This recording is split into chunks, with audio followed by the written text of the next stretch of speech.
ಸರ್ವೇಭ್ಯಃ ಮಮ ನಮಸ್ಕಾರಾः ಸುಪ್ರಭಾತम् ಅದ್ಯ ರಘುವಂಶಮಹಾಕಾವ್ಯೆ ಪಂಚಮೇ ಸರ್ಗೆ ಏಕಚತ್ವಾರಿಂಶತ್ತಮಂ ಶ್ಲೋಕಂ ಪಶ್ಯಾಮಃ.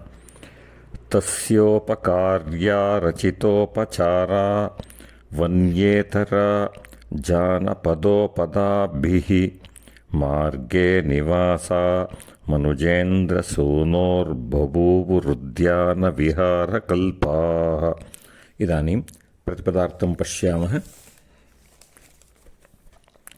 तस्य अजस्य उपकार्या रचितोपचाराः. उपकार्यासु राजयोग्येषु पटभवनादिषु रचिता उपचाराः शयनादयः वन्येतराः अवन्याः जानपद उपदाभिः जनपदैः आगतानां जनैः दत्ता उपायनैः मार्गे निवासाः मार्गे कृतानि वासयोग्यस्थानानि मनुजेन्द्रसूनोः मनुजानाम् इन्द्रः मनुजेन्द्रः नृपः तस्य पुत्रस्य बुभुवुः अभवन् उद्यानविहारकल्पाः उद्याने कृतविहारस्थानानि इव. इदानीम् अन्वयं पश्यामः. उपकार्या रचितोपचाराः जानपदोपदाभिः वन्येतराः तस्य मनुजेन्द्रसूनोः मार्गे निवासाः उद्यानविहारकल्पाः बभूवुः. इदानीं तात्पर्यं पश्यामः. भोजराजा तस्य अनुजायाः स्वयंवरम् आयोजितवान्. आप्तजनान् रघोः समीपे प्रेषितवान्. प्रशस्तसम्बन्धमिति मत्वा रघुमहाराजा अजं ससैन्यं प्रेषितवान्.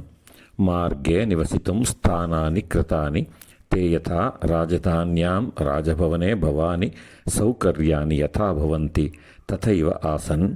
आसनानि शयनानि इत्यादि जनपदेभ्यः आगताः जनाः उपायनानि दत्तवन्तः. तानि अपि आसन्.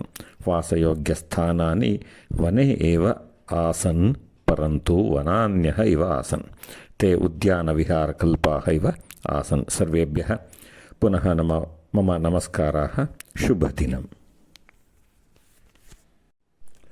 ಎಲ್ಲರಿಗೂ ನನ್ನ ನಮಸ್ಕಾರಗಳು. ರಘುವಂಶ ಮಹಾಕಾವ್ಯದ 5ನೆಯ ಸರ್ಗದ 41ನೆಯ ಶ್ಲೋಕದ ತಾತ್ಪರ್ಯವನ್ನು ಈಗ ನೋಡೋಣ.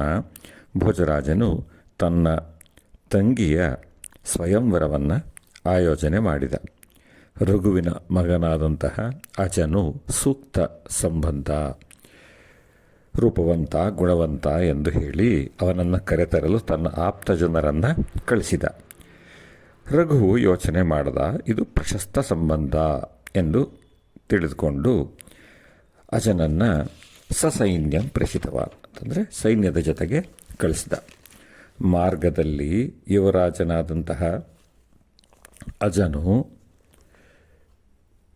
ಇರಲು ಅಲ್ಲಲ್ಲಿ ವ್ಯವಸ್ಥೆಗಳನ್ನು ಮಾಡಿದ್ರು. ಅಂದರೆ ಪಟಭವನಗಳನ್ನು ರಚನೆ ಮಾಡಿದ್ರು. ಅವು ರಾಜಭವನದಲ್ಲಿ ಯಾವ ರೀತಿ ಇರುತ್ತದೆಯೋ ಅದೇ ರೀತಿ ಸೌಕರ್ಯಗಳನ್ನು ಅಲ್ಲಿ ಮಾಡಿದ್ರು.